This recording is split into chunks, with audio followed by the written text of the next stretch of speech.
Hola, bienvenidos al curso de Electrónica B.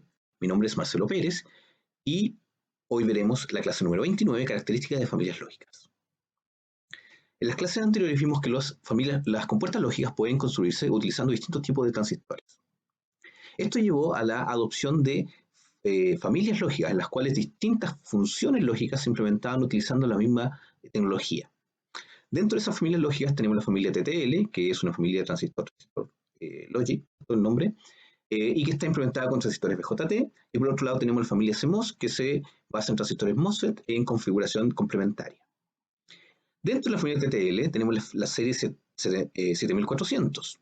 Las series son usadas para poder asignar distintos códigos a los distintos tipos de compuertas lógicas que se pueden construir.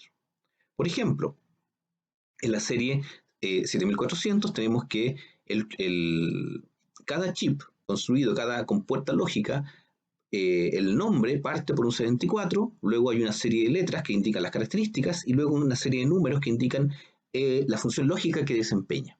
Por ejemplo, tenemos la 74 ALS03, corresponde a la serie 74, ALS significa que es Advanced Low Power Schottky, es decir, más rápido, y 03 significa que son 4 NAND de 2 entradas, todos esos 4 compuertas integradas en un solo chip, que es la que vemos acá.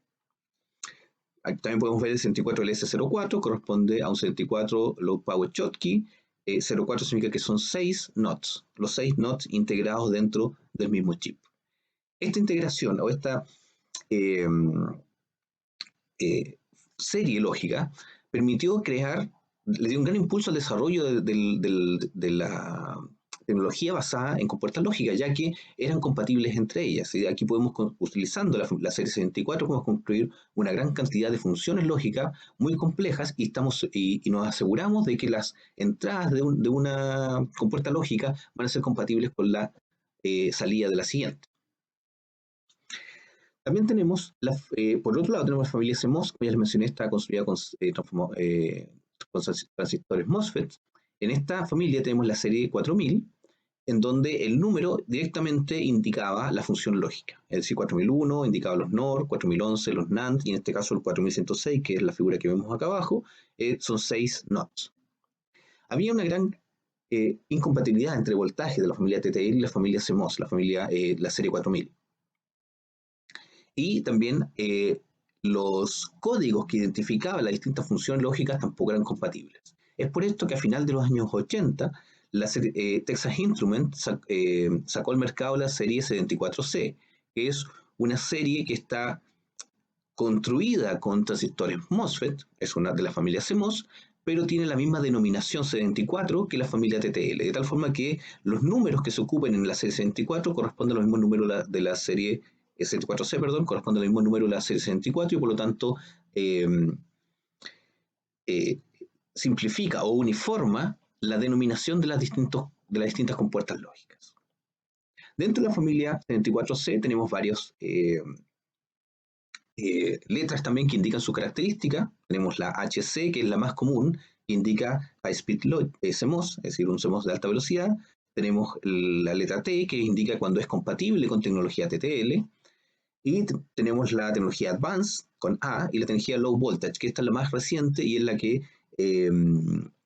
ha llevado a las compuertas lógicas a ir bajando su voltaje cada vez más. Podemos ver aquí un par de ejemplos. El primero es el 74HC03, indica que es de la serie 74HC en este caso, o sea, High Speed CMOS, y el 03 significa que es un NAND de 2 entradas, es decir, de la misma función lógica que tenemos acá. Pero en este caso como sigue siendo fabricado con la tecnología CMOS, no es compatible con TTL, a menos que diga que tiene una T en el nombre. Ahora, como la serie 4000 actualmente casi no se ocupa, sino que simplemente se ocupa la serie 74, en muchos chips ustedes van a encontrar que no aparece el 74, o sea, se da por defecto que es de la familia 74. Como ustedes pueden ver en la última figura, donde dice LB07, significa que es un 74, LB significa que es de la serie 74C, o sea, está hecho con MOSFET, y es de low voltage. Y la función que implementa es la 07, que es un buffer, son 6 buffers dentro del mismo chip. Bien, entonces con esta denominación es posible identificar los distintos chips que ustedes van a utilizar, o distintos tipos de tecnología que van a utilizar para poder implementar la lógica. Ahora, la función lógica, el diseño del circuito lógico es independiente de la tecnología. ¿Ya? Las señales altas y bajas que ustedes van a poder encontrar en un circuito lógico, ¿cierto?, en el que ustedes diseñen, lo pueden implementar tanto con tecnología TL como con tecnología CMOS. Sin embargo, al momento de construir su tecnología, tienen que tener cuidado en las características de cada una de estas familias. En particular, algunas de las características que vamos a mencionar acá son las siguientes. El voltaje de alimentación. TTL tiene estandarizado el voltaje de 5 volts. Toda su lógica funciona con 5 volts. Sin embargo, CMOS tiene un rango mucho más amplio de voltaje de alimentación. Puede ir entre 1.8 hasta 18 volts. Tenemos también el consumo de potencia, que es distinto en TTL y en CMOS. En el caso de TTL no cambia con la frecuencia, porque los TTL, recuerden que para poder mantener un estado hay que mantener la corriente circulando en las bases. Sin embargo, en el CMOS, como no requiere corriente de base para mantenerse en el estado, solamente requiere corriente de base para cambiar de estado. Eso significa que si cambiamos de estado continuamente, aumentamos la frecuencia de operación, la cantidad de potencia consumida aumenta. Y es por eso que en términos de frecuencia tenemos este gráfico en donde el TTL se mantiene constante en términos de potencia consumida, mientras que el CMOS va aumentando con respecto a la frecuencia. Otra característica que vamos a ver es la velocidad de propagación, que ustedes ven acá, y que está relacionada con la salida de una compuerta lógica tiene un cierto retardo con respecto a la entrada. Tenemos también el flujo de corriente, es decir, la cantidad de corriente que puede entregar o recibir de la carga. Tenemos los conceptos de fan-in y fan-out, que corresponden a la cantidad de entradas y a la cantidad de compuertas que se pueden conectar a la salida, respectivamente. También tenemos que tener en cuenta los tipos de salida que tiene cada una de las compuertas lógicas. Algunas son salida estándar, ¿cierto?, que su salida va entre 0 y voltaje de alimentación, mientras que otras tienen una salida de colector abierto o una salida de triple estado. Y por último, tenemos que tener en cuenta el margen de ruido, es decir, la diferencia entre los niveles lógicos. Es decir, esto está relacionado a cuando una compuerta lógica detecta que una señal es un nivel bajo y cuando detecta que es un nivel alto. Que no es solamente un valor, que uno podría pensar es 0 y 5 volts en el caso de TL, sino que no es así, sino que es un rango. Detecto una señal bajo en un cierto rango y una señal alto de un cierto voltaje hacia arriba. Vamos a ir analizando cada una de estas características en forma individual. Primero, la velocidad de propagación. Como es un circuito, un dispositivo físico, ¿cierto?, tiene cierto retardo en términos de cómo tiene que, en cómo responde a las entradas. En el caso de un NOT, por ejemplo, el que tenemos acá, si se cambia el voltaje de entrada de 0 a 1 o de 0 a VDD, los transistores tienen un cierto tiempo de respuesta. Y ese tiempo de respuesta se puede clasificar dependiendo la dinámica en 4 características principales. El retardo de encendido, es decir, cuánto se demora en darse cuenta de que la señal de entrada cambió. Después el retardo, el tiempo de encendido, cuánto tiempo se demora entre llegar el 10% y el 90% del voltaje de salida. El retardo de apagado, que es cuando cambia de nivel, y el tiempo de apagado, cuánto tiempo se demora en apagarse. Ya en el caso, es importante notar que en el caso de los encendidos y los apagados, el tiempo se calcula considerando el 10% y el 90%, es decir, cuánto me demoro en llegar desde el 10 al 90, o en el caso inverso, desde el 90 hasta el 10. Y ese tiempo es el que yo calculo como tiempo de subida, tiempo de bajada. Y en el caso del retardo, es cuánto tiempo se demora en llegar al 10% del voltaje. Y aquí ustedes pueden ver la definición, perdón, cuánto tiempo se demora al llegar al 50%. Acá pueden ver ustedes la definición de los tiempos de retardo y los tiempos de subida y de bajada. ¿Ya? ¿Cómo se calculan o a qué corresponden estos tiempos de subida y de bajada? Para eso tenemos que tener en cuenta de que la construcción misma del transistor CMOS, el que está compuesto de un MOS de canal negativo, canal N y canal P, se puede modelar como resistencias y condensadores. Es decir, entre los dos pines del gate, el source y el drain, el drenaje y la fuente, existe un condensador que se puede modelar. Y el canal, el ancho del canal, está asociado a una cierta resistencia. Una resistencia de encendido cuando el canal está abierto y una resistencia de apagado cuando el canal está cerrado. En ese caso, entonces, podemos calcular ¿Cómo cambia el voltaje de salida cuando uno realiza el cambio de un estado al siguiente? Es decir, simplemente resolviendo las ecuaciones dinámicas asociadas a este modelo. ¿Qué tan rápido se carga el condensador de salida? ¿Qué tan rápido se descarga? Y con eso podemos entonces calcular los tiempos de encendido y apagado, o viceversa, si tenemos los tiempos de encendido y apagado en la hoja de datos, podemos calcular cuáles son las resistencias de encendido y apagado y el condensador equivalente. Otra característica importante es el flujo de corriente. Cuando la salida de una puerta lógica está en alto, significa que el transistor de arriba, ya sea en una señal TTL, en un circuito de TTL o CMOS, está encendido. Y por lo tanto, se está entregando energía a la carga. Y en este caso, se le llama operación sourcing. La cantidad de energía o cantidad de corriente que se le entrega a la carga depende de la capacidad de corriente del transistor superior. En el caso de la operación sinking, es lo inverso, es cuando se enciende el transistor de abajo, ¿cierto? Por lo tanto, el voltaje de salida es cero, un cero lógico, es un nivel bajo, y la corriente se devuelve desde la carga hacia el transistor. Y en estas condiciones, entonces, la cantidad máxima de corriente que se permite es la cantidad de corriente que soporta el transistor de abajo. Usualmente son simétricas, pero no siempre. En algunos tipos de fabricante y de tipo de compuerta, en la hoja de datos se especifica de que el sinking y el sourcing son distintos. El concepto de fan-in es el siguiente y corresponde simplemente al número de entradas de una compuerta. Tenemos compuertas, por ejemplo, una compuerta AND usualmente tiene 2 entradas, pero pueden existir AND de 3 entradas o AND de 4 entradas, en donde la función AND se aplica a las 4 entradas posibles. Lo mismo para el OR, para los NOR y el NAND. Usualmente las compuertas buffer o las compuertas NOT solamente tienen una entrada y una salida. En el caso de compuertas de múltiples entradas y salidas tenemos esta configuración. Ahora, hay que tener, cuando tenemos más de 2 entradas o hay entradas que no se ocupan, es importante que esas entradas estén conectadas ya sea a VCC o a VDD, ¿cierto? A voltaje de alimentación o a tierra, para que no afecten la operación del circuito. ¿Ya?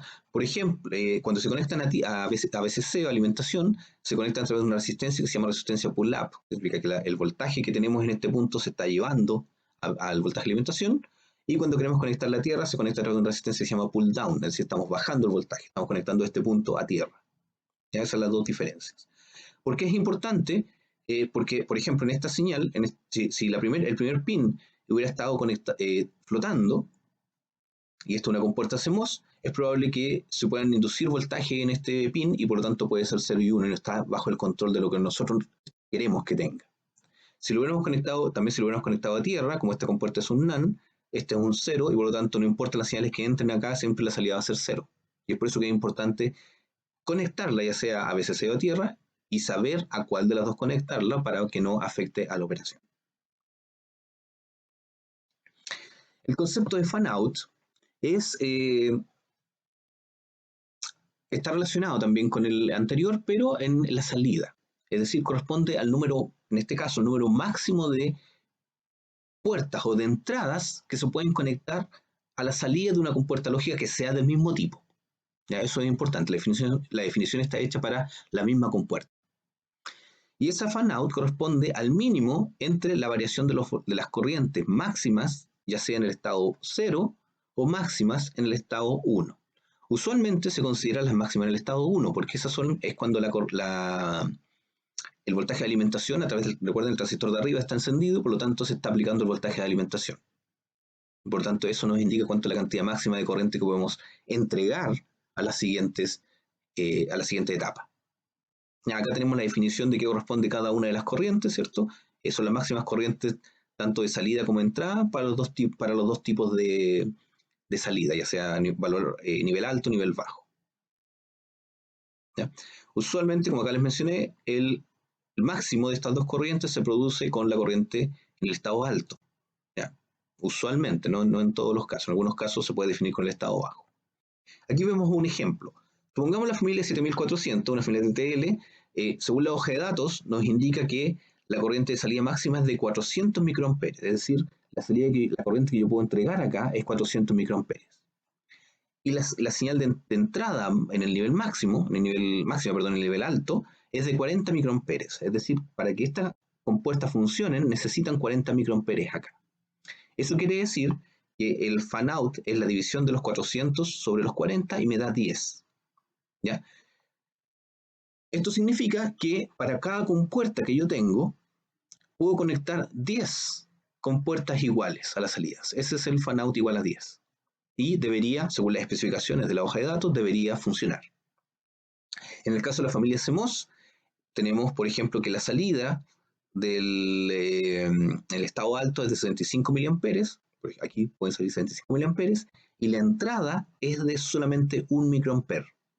¿Ya? Y eso es porque recuerden que la salida, las compuertas MOSFET requieren menos corriente a la entrada. Eso quiere decir que el fan-out, calculándolo tal como tiene esta división de las dos corrientes, nos da 75.000. Es decir, teóricamente, para cada compuerta lógica de este tipo, a cada salida de esta compuerta lógica, yo puedo conectar 75.000 compuertas y aún así debería funcionar. En la práctica, este número no se deja al valor que uno que calcula, sino que siempre se acota a 50. Así que más de 50 se acota hasta 50 compuertas lógicas. En términos de los tipos de salida, podemos identificar 3 tipos de salida distintos. Uno es el de alta impedancia, en donde tenemos un pin adicional que nos permite generar 3 niveles de salida, es decir, un 0, un 1 y una alta impedancia. El alta impedancia significa que el pin Z, la salida, se desconecta de la entrada. ¿Para qué nos puede servir que este pin se desconecte? Usualmente se ocupa ese estado de alta impedancia cuando se está trabajando con buses de datos, es decir, varias compuertas lógicas conectadas al mismo bus, donde una sola compuerta lógica se activa cada vez. ¿Ya? De esa forma, por ejemplo, tenemos 2 compuertas lógicas conectadas al mismo bus de datos, un AND y un OR, y uno de ellos tiene que entregar la señal. No pueden los dos estar entregando o los dos manejando el bus de datos. Y eso quiere decir que para que uno funcione, el otro tiene que estar en estado de alta impedancia y viceversa. Otro tipo de salida o de comportamiento de la compuerta lógica es el Schmitt trigger. Es decir, la compuerta lógica por sí misma tiene una una característica, de histéresis, que permite que trabaje con señales con ruido.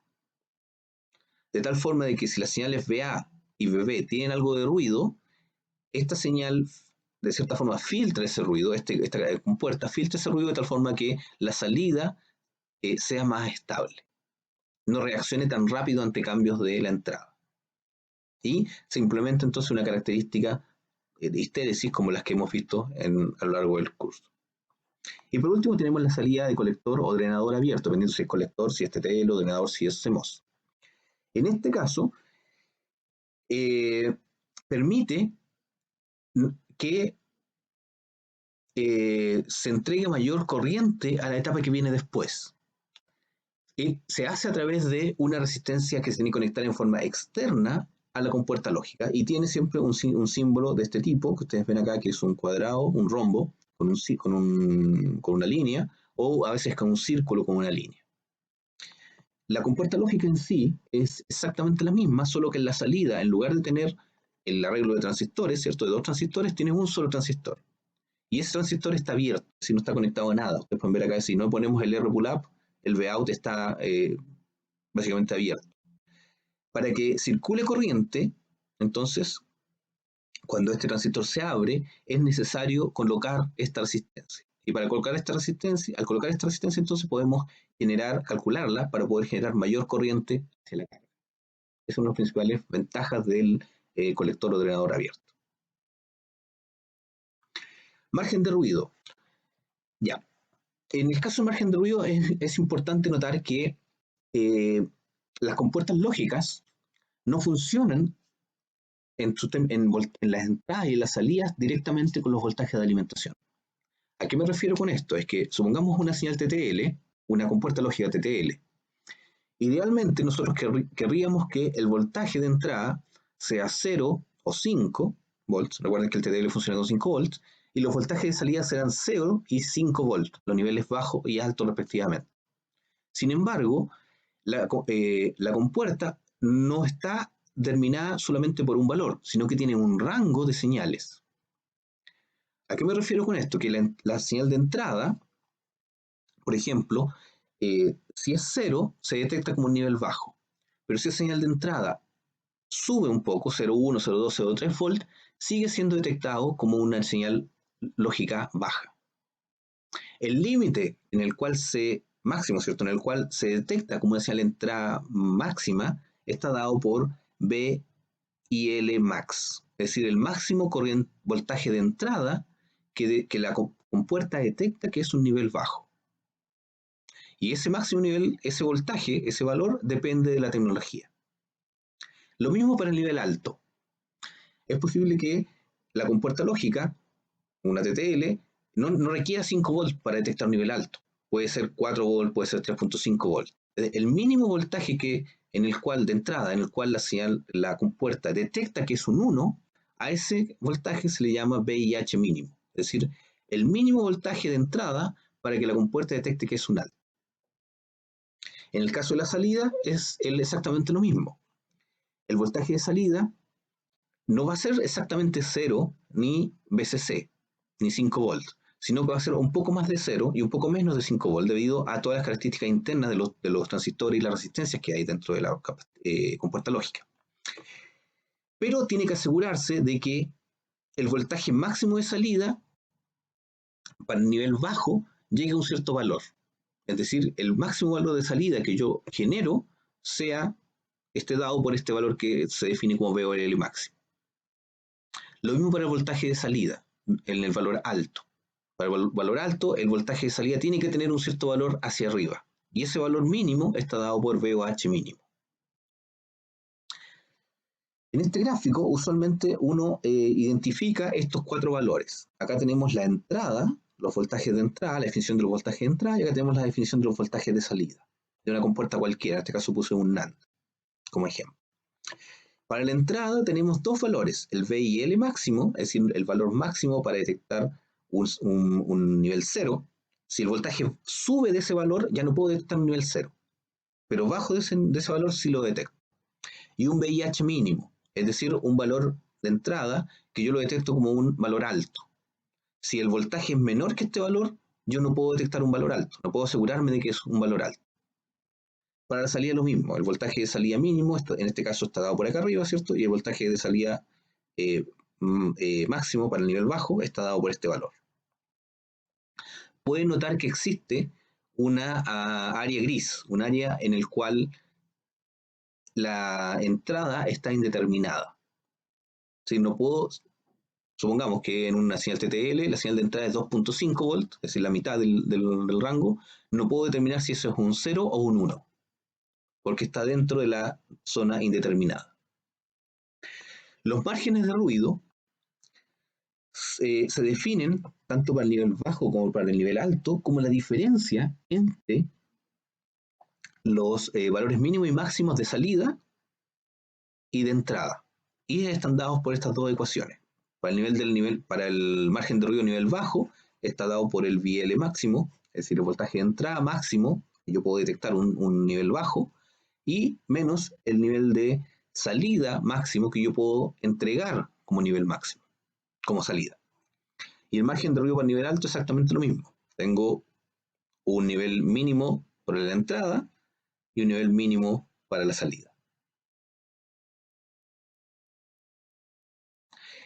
Entonces, el margen de ruido lo que nos entrega es el rango de seguridad que tiene la compuerta lógica y que determina qué tan bien puede reconocer los niveles lógicos altos y bajos. Idealmente, este margen de ruido ojalá que sea lo más grande posible, de tal forma de que la salida, en este caso el VH mínimo, siempre sea mayor que el VIH mínimo, para que siempre las compuertas lógicas detecten esa salida como un valor lógico alto.